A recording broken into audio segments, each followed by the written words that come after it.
तो कृष्ण जी ने कहा, माता क्या पिछले जन्म में आपने मुझे 14 वर्ष का वनवास नहीं दिया था?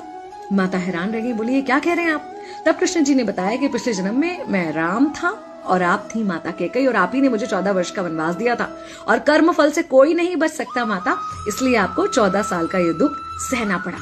तब आश्चर्यचकित होते हुए माता ने पूछा, तो फिर यशोदा पिछले जन्म में कौन थी?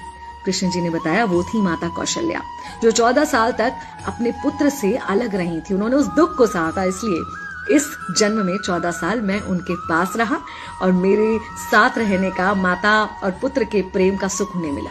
कहने का मतलब यह है कि कर्म फल से ना उस युग में कोई बचा था, ना आज कोई बचेगा। खुद भगवान भी कर्म फल से नहीं बच सकते, इसलिए अपने हर एक कर्म को बहुत सोच समझ कर कीजिए, क्योंकि जिसके भी खिलाफ आप कुछ गलत कर रहे हैं उससे आपकी शत्रुता कुछ समय या शायद एक जन्म की है, लेकिन उसके साथ कुछ गलत करके आप अपने कई जन्म बिगाड़ सकते हैं।